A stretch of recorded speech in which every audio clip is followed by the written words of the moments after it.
Just gives you chills to watch that. Well, happening tomorrow, the San Antonio Martin Luther King Jr. March will return to in person for the first time since 2020. The march is one of the biggest in the country. It is. And joining us now is the MLK Commission Chair, Dwayne Robinson. Mr. Dwayne, sir, good morning to you. Good morning. How you both doing? We're doing great. Thank you so much for being with us. Before we chat about the march, I want to talk about the theme for a second, because it really struck a chord with me. Together we can be the dream. I want to ask you, sir, what does that mean for you in that theme when we say that, together we can be the dream?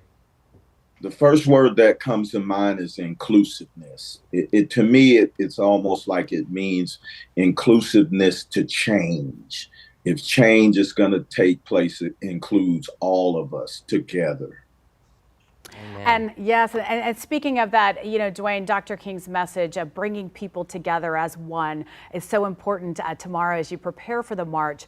Back after 2 years, talk about itself, how many people you anticipate, and the importance of everyone that comes out there tomorrow. Yeah, I chuckle a little bit because according to the records, in 2020, we had about 300,000 people.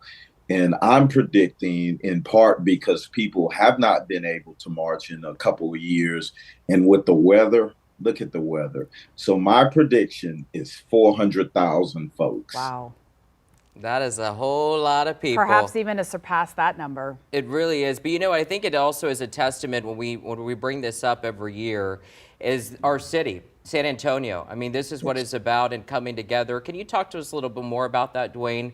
And you know, the people that flock out there and why we're marching, because it is, for, you know, as you alluded to at the beginning, all about inclusiveness. Yes. I've talked to a couple people that had not participated before, and they asked me what to expect. And one of the things that stands out is, yes, Henry, the diversity of the folks that march.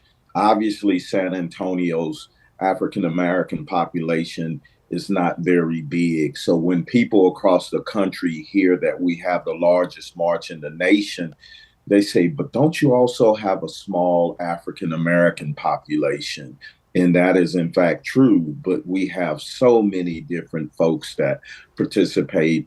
Just marching with me a little bit on tomorrow will be some folks from the Asian American community, the Mexican American community, the Jewish Federation. So we will have just a tremendous amount of diversity. And just speaking what Henry said, a testimony to our city and embracing our cultural diversity here in San Antonio.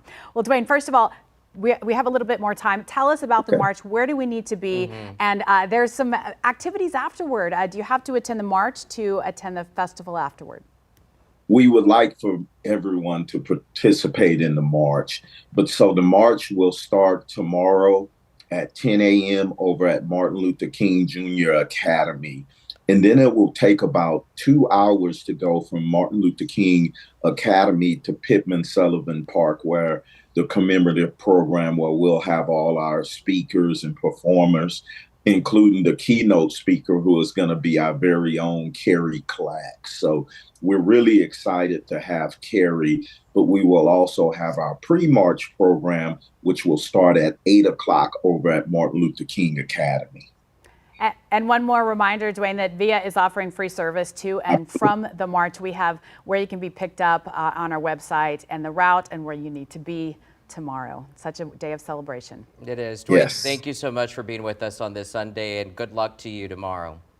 Well, it would be great if I can see you two amongst our 400,000 friends. Wow. Yes, sir. Thank you so much for being with us. We appreciate it. We got to get our sneakers ready. I know. And while we're talking about, hopefully it's going to be a beautiful day. I know Dwayne